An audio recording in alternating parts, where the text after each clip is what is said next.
Sejam todos muito bem-vindos ao nosso podcast Missionários Visionários. Aqui é o Rodolfo da Igreja Amor Sem Limites.tv. Estou aqui com minha esposa amada Ana Raquel. Fala, pessoal. Com a minha amiga Tia Keti. Oi, oi. E com o tio Rafa. Olá, gente. Para quem está escutando a gente já faz alguns podcasts, o tio Rafa, ele é o esposo, ele é o marido da tia Kati. Eles são missionários aqui, eles vieram nos ajudar aqui com a igreja. Eu e minha esposa, a gente está aqui há 4 anos.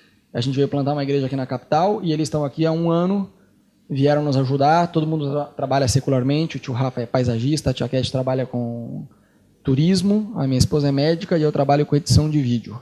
E a gente tem falado em outros podcasts sobre comida, política, economia, rivalidade Brasil-Argentina, vários assuntos assim a gente tem falado.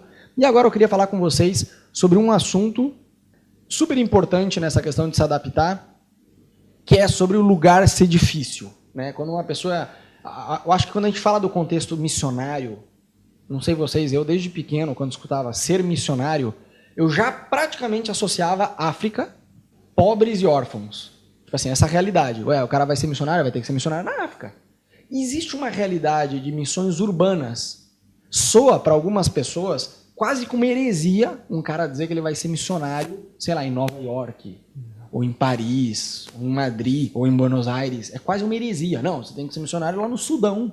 Você tem que ser missionário lá na faixa de Gaza. E é verdade, tem lugares mais pobres, mais necessitados, mas existe também uma realidade urbana que é impressionante, que a gente não pode fechar os olhos. Né? A gente aqui está numa realidade que é assim. Eu estive na África em 2008, fiquei lá 15 dias com a minha esposa, a gente passeou, conheceu, ministrou lá, mas é outra realidade. Existe uma realidade urbana que precisa urgente de missionários que queiram trabalhar, que queiram estudar, que não vão ficar dependendo de outras pessoas, que vão aprender o idioma e vão se infiltrar nas faculdades, nas universidades. E eu acho que o preconceito com ser missionário numa cidade grande vem de pensar que a cidade grande já é evangelizada. Sim. Então, se você falar para alguém, eu vou ser missionário em Buenos Aires, ou em Paris, ou em Nova York, ou em Madrid, a pessoa fala, pô, mas lá tá cheio de igreja.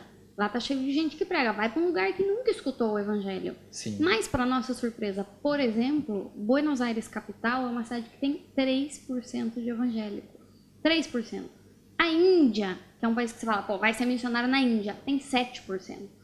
Então a gente não está num país, e muito menos numa cidade, onde está cheio de crente, e cheio de igreja, e cheio de livraria evangélica, e cheio de Bíblia. Sim. A gente está numa cidade grande, que tem muita tecnologia, que tem muitos habitantes, mas que tem muito pouco do evangelho, e que precisa, sim, de pessoas que venham se arriscar a se inserir nessa cultura urbana, de viver na cidade, de trabalhar na cidade, de entender o que é a vida do argentino e de trazer o evangelho para ele. Sim. Por isso eu acho muito importante. É claro que na nossa vida com Deus a gente tem que estar o tempo todo buscando direção, buscando saber o seu ministério, de onde Deus quer te usar, né?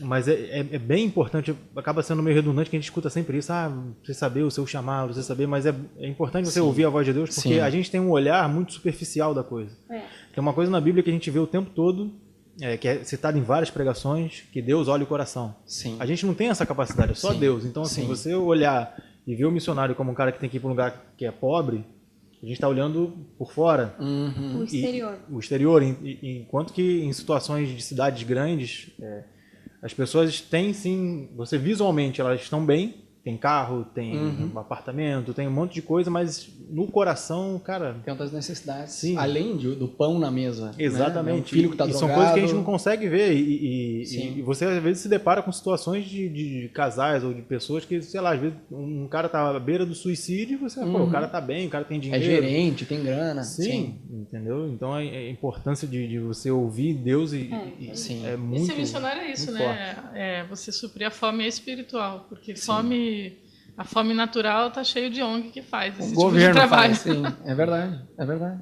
E eu ouso dizer que talvez seja mais difícil, apesar de eu só ter tido uma experiência num lugar assim pobre, tipo Moçambique, de você dar assistência social e você dar comida e você dar saúde para as pessoas junto com o evangelho, eu ouso dizer que é mais difícil num lugar onde não existem essas necessidades, porque o fato de você suprir uma necessidade de uma pessoa natural abre ela para o evangelho. Então você chega numa aldeia que não tem água, você traz água, não cobra nada e diz, eu trouxe isso porque eu quero demonstrar o amor de Jesus por você, a pessoa já se abriu. E aí você pode pregar o evangelho. Sim. Aqui, as pessoas sentem que elas estão bem, entre aspas. Que não precisam. Porque elas têm comida na mesa, elas têm apartamento, elas têm carro, elas têm emprego e elas estão na cidade. Então, como que você vai apresentar o evangelho para essa pessoa que está correndo a 1000 por hora numa cidade, pega súbito, sai 7 da manhã, trabalha, depois estuda, vai para a faculdade, vai ver a família, chega em casa meia-noite e você precisa encontrar um espaço para dizer para ela, mas a tua alma não está bem.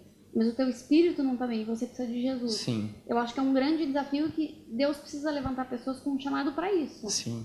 Eu acho importante esse despertamento, vamos dizer, para as missões urbanas, grandes metrópoles, que estão fechadas igual um concreto, entendeu? Precisa de pessoas que vão estudar, que vão trabalhar, porque também essa mentalidade, às vezes, de, não, é só para o pobre, você tem que ajudar os pobres, que a Bíblia dá importância para os pobres. A Bíblia dá importância para todos. Fala assim, o pobre, o estrangeiro, que agora, sendo estrangeiro, a gente entende o porquê que a Bíblia fala tanto, né? Que parecia ser uma coisa boa, quando você está aqui 2 meses, fala, uau, agora eu entendo porque que a Bíblia diz que a gente deve cuidar dos pobres, das viúvas e dos estrangeiros. E dos órfãos. E dos órfãos, e viúva e estrangeiro. Porque a Bíblia dá, sim, uma importância para essas 3 categorias de pessoas, mas Jesus morreu por todos. Jesus morreu pelo cara que é pobre e pelo cara que é rico também. Uhum. Então, acontece que tem muita gente que tem uma imaturidade que, assim, o cara tem um chamado para ele cuidar de pobre. E ele acha que todo cristão tem que fazer o mesmo que ele. Ou o cara tem um chamado para batalha espiritual. Pronto. Todo mundo que não faz batalha espiritual igual ele faz, está errado. Uhum. E isso sim está errado. A gente precisa entender que Deus ele desperta e levanta pessoas para ir para a África, para cuidar dos pobres. Eu tenho amigos que estão lá e admiro muito eles. E tem pessoas que Deus vai despertar para ir lá para Nova York, para Manhattan, para ganhar pessoas para Jesus lá, da alta sociedade. Sim. Porque Jesus morreu pelo pobre e pelo rico. Quando a Bíblia diz que é muito difícil, muito improvável um rico entrar no reino dos céus, não quer dizer que Deus não queira. Claro. E na verdade, se você for parar para pensar a sociedade enquanto camadas, níveis de influência, o jeito mais fácil de se mudar uma sociedade não é só você ficar dando comida para o pobre. Eu não estou dizendo que não deva fazer isso. Mas precisa de pessoas que vão poder evangelizar, juízes, que vão ditar leis, governantes, professores, pessoas de alto poder aquisitivo e de influência na cidade e no país. Essas pessoas, conhecendo a Jesus e conhecendo o Evangelho, elas vão poder favorecer os menos favorecidos. Se você tem mais cristãos numa capital que tem muita influência sobre o país, consequentemente isso vai se espalhar e essas pessoas vão poder ser influência no país, né? E eu acho que esse é um desafio de uma pessoa que sente um chamado para uma cidade grande e que às vezes se sente meio em crise, tipo, pô, mas será que é de Deus mesmo eu ir para um lugar, em vez de ir para um lugar que tem tantas necessidades sociais, eu ir para um lugar onde... Tão requintado, sim. As pessoas vão chegar lá e dizer, pô, mas essa vida de missionário eu também quero, você tem apartamento aqui. Eu acho que aconteceu, vou traçar um paralelo com aquele tema do podcast que a gente tem de política. Um paralelo que eu vejo, assim, ao mesmo tempo que a gente vê no Brasil que teve uma alienação em relação à política por vários motivos, que cansou, enfim, e o Brasil não se envolveu tanto com política, agora está uma coisa voltando, eu acho que se a gente olhar para a igreja... pelo lado espiritual da coisa, claro, não estou misturando a política com a religião, mas estou falando da forma de olhar a coisa e não querer se envolver. Eu acho que pelo lado espiritual da coisa, onde o missionário não se envolve com pessoas de classes mais altas, também é tentando evitar também alguma coisa. Por exemplo, o cara que não se envolveu com a política, não vou me envolver com a política porque, entre aspas, a visão dele, a imagem dele vai ficar manchada porque todo político é corrupto. E o cara, às vezes, não quer chegar num lugar, por exemplo, de se preocupar em evangelizar a Suíça, lugares assim que tem... alto poder aquisitivo. O que vão pensar que eu só estou de olho na grana. Cara, não tem nada a ver. Então, assim... Claro. Não deixa de ser uma espécie de preconceito, né? Sim, também. Muita gente, às vezes, acaba não se envolvendo por esse lado, sendo que Deus é o Deus da riqueza. Né? Então, se Deus não faz acepção de pessoas, ele não faz acepção de pessoas. Seja pobre, seja rico, seja jovem. O desejo de Deus é que todas as nações o adorem. A Bíblia não fala só as nações pobres. Sim.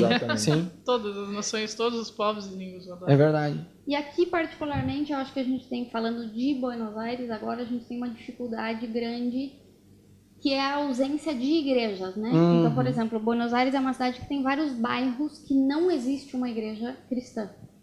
Então você precisa ir para longe para você conseguir ir para uma igreja. Uma coisa que chama muita atenção de quem é crente e vem para cá, até de passeio, é que não existe livraria evangélica. Você não acha Você Bíblia? quer comprar uma Bíblia, você quer comprar um livro cristão, a gente conhece 2 livrarias em toda a cidade. Uma que realmente é grande, que tem bastante conteúdo, e você fica dependendo disso. Então você imagina, não existe esse volume de cristãos procurando conteúdo, porque senão ia ter mais. E mesmo andando na rua, você não vê igrejas como no Brasil, placas de igrejas, entradas de igrejas. Sim. E as pessoas literalmente vão caçar uma igreja quando elas querem encontrar algum lugar para poder frequentar. Não, e aqui tem uma coisa que é engraçada, que assim, eu tenho muitos amigos que são pastores. Cara, e todo pastor acha que está numa cidade difícil. Eu acho até que isso acontece porque a pessoa acaba confundindo a tarefa de ser pastor, que é realmente difícil, da cidade. Mas eu acho engraçado, por exemplo, eu sou curitibano, com muito orgulho, e em Curitiba rola esse mito, eu tenho que dizer que é um mito, que curitibano é fechado. Curitibano é fechado. Mentira, cara, eu sou curitibano, nasci lá, morei 30 anos em Curitiba, e a coisa mais fácil que tem de você fazer é amizade com curitibano. Eu morei em diversos lugares, e era muito fácil você fazer amizade. Você bate na porta do vizinho, se apresenta, cara, dia seguinte você está comendo churrasco na casa dele. Curitibano não é fechado, desculpa, não é. Ele não é tão extrovertido como o carioca. Mas eu digo, é uma cidade extremamente fácil, Curitiba, de fazer amizade e evangelizar. Como o Rio de Janeiro. O Rio de Janeiro você faz amizade. Se o curitibano não é fechado, o argentino. O carioca ainda menos. Muito menos, porque o carioca na praia, você tá ali, você tá experimentando uma roupa no shopping, o cara vem e fala, pô, irmão, ficou maneiro. Pronto, é um povo fácil de você fazer amizade. É fácil de você se conectar com as pessoas. Floripa as pessoas dão carona para desconhecido. Imagina isso em Buenos Aires, cara. Mas nem a pau que isso vai acontecer. Então, eu acho engraçado que todo pastor que eu conheço fala, rapaz, cidade que é difícil. Mas fala, cara, Buenos Aires é absurdamente difícil, porque é difícil. Como é que você vai evangelizar a pessoa se você não consegue entrar no círculo de relacionamento dela? O típico argentino não crente, ele tem um círculo de relacionamento extremamente restrito, né? São os 2, 3 amigos da infância. E ele vê mal você se você tentar se aproximar de uma maneira que para ele é invasiva. Por exemplo, ir bater na porta do seu vizinho para você se apresentar e avisar que você começou a morar no prédio é invasivo. Sim. Ou você convidar ele para vir comer na sua casa é invasivo. Sim. É mais ou menos assim, mas que intimidade temos nós para você me chamar para sua casa, não é você se convidar para casa dele. Sim. Então você tem ainda o cuidado de que além de que ele é fechado para o evangelho, ele vê com maus olhos se você tentar fazer uma amizade muito rápido com ele. Então você precisa ser bem paciente. Muito paciente. E dar assim o tempo de que essa intimidade vá se criando para ele se abrir para você, para depois disso ele se abrir para o evangelho. Não, o brasileiro ele começa a fazer faculdade, 2 semanas um melhor amigo do outro estão fazendo churrasco na casa do outro. Isso não existe aqui. O argentino tem 2, 3 melhores amigos de infância, ele fecha esse ciclo de relacionamento aos 8, 9 anos de idade. E pra você entrar aí, cara, você tem que remar muito, vai anos e anos e anos, entendeu? Não é, isso é totalmente diferente do Brasil. E uma coisa engraçada também, é a visão que eles têm de igreja. Às vezes eu acho muito mais fácil, o que a Ana dizia, né, de você ir para um país, para um lugar que nunca escutou falar de Jesus, mas 1 bilhão de vezes mais fácil do que você estar numa cultura que já teve um escândalo atrás do outro com essa questão de igreja. Ainda mais sendo brasileiro aqui, eles te associam muito a igrejas que têm escândalos homéricos com essa questão financeira, né? Então, até por isso a gente quis melhorar bastante o espanhol. Mas o típico argentino, ele tem uma visão de igreja que é chata, que é irrelevante, que tipo assim, o mundo se atualizou e a igreja ficou no século passado, que rouba. Então rola muito isso. E eu particularmente vejo que em Buenos Aires, desesperadamente precisa, eu acho que não só em Buenos Aires, eu vou dizer no Brasil também, pastores jovens. Tipo assim, cara, vamos lá, aonde que está na Bíblia que um pastor jovem não pode ser pastor? A Bíblia diz, você não ordenar uma pessoa jovem na fé, não diz jovem de idade. A Bíblia diz, o que quiser cuidar da casa de Deus, cuide primeiro da sua casa. O que você entende que a pessoa, se ela não for casado, pelo menos ela já passou aquela fase da emancipação dos pais. Mas é isso. A Bíblia, Apocalipse termina dizendo, ninguém deve adicionar nada nem subtrair nada. Ela diz, quem quer ser pastor, seja marido de uma só mulher, não dado ao vinho, não briguento, e dá várias qualidades de caráter. Só uma delas que é apto a ensinar. E que isso a pessoa pode aprender também. Mas eu digo, existe uma cultura, e isso eu abro o leque, acho que não é só aqui em Buenos Aires, acho que no Brasil, e se bobear no mundo, não sei, acho que tem mais pastores jovens, mas quase assim, quase como se fosse uma heresia um cara de 25 anos ser recém-casado, ser ordenado pastor. E eu falo, mas onde é que está isso na Bíblia? E rola uma coisa bizonha, que é tipo assim, imagina o cara que é, não sei, o cara tem 50 anos de idade e converteu agora. Em 3 anos ordena o cara pastor. Afinal de contas, o cara já está com 53 anos de idade. Só que você vê um cara de 25 anos de idade, fala, isso daí nem ser das fraldas ainda. Mas o cara está 25 anos dentro da igreja. Ou seja, em relação à maturidade espiritual, não vai ter uma diferença? Óbvio que vai ter uma diferença. Como é que vocês enxergam isso? E dentro dessas cidades grandes, eu acho que falta isso, porque é uma população muito jovem e moderna, né? Então, por exemplo, aqui em Buenos Aires está cheio de jovem, está cheio de estudante, está cheio de gente que vive no século XXI e que está esperando uma igreja que vai apresentar para eles uma mensagem assim. E quando eles entram numa igreja das poucas que tem na cidade e eles veem um cara de cabelo branco dando uma mensagem, é tipo assim, cara, não vai. Sobre tentação sexual. Um camarada de 75 anos falando para os adolescentes de 15. Então, acho que tem a ver mesmo, porque o desafio das grandes cidades é também ter uma geração de missionários ou de pastores jovens que vai se conectar. A pessoa vai olhar para esse missionário e dizer, a vida dele é igual a minha. Ele trabalha igual eu, ele tem a mesma idade que eu, e ele é um cristão, e ele é um exemplo para mim na fé.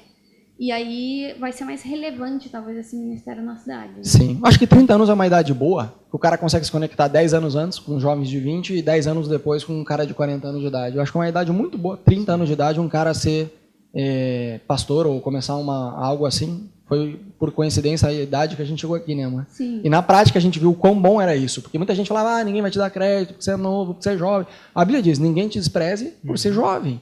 Né? Paulo dizia isso para Timóteo, antes seja padrão. Então, eu acho que desesperadamente a gente precisa de igrejas jovens, pessoas jovens, jovens do ministério, jovens missionários, jovens pastores. E de missionários para cidades. Vai lá, se você sente de Deus um chamado para uma cidade grande, vai orar por isso e vai com tudo, que você é tão missionário quanto o missionário africano. E a gente tem um lema aqui na igreja, né? Que não existe, como é que eu falo? Que o amor ele é uma linguagem universal. Um dia orando por Buenos Aires, chegando aqui eu vi o concreto que era, um dia orando, Deus me falou, ninguém resiste ao meu amor. Então acho que o nosso papel é esse, né? Espalhar o amor de Deus, perseverar, ser fiel no que Deus nos orientar, e a gente vai ver a mão de Deus nisso, né? Então, bom, hoje a gente falou sobre essa questão, essa dificuldade de ser missionário em Buenos Aires mais especificamente, né? Mas separe a cidade que você está da dificuldade pastoral, né? Uma coisa é diferente da outra. Você pode estar numa cidade que é extremamente fácil de evangelizar, de ter amigos e tal, mas que o trabalho pastoral vai ser difícil em qualquer lugar do planeta, né? Enfim, é isso aí. Deus te abençoe. Lembra de entrar no nosso site, amorsemlimites.tv. Estamos em contato.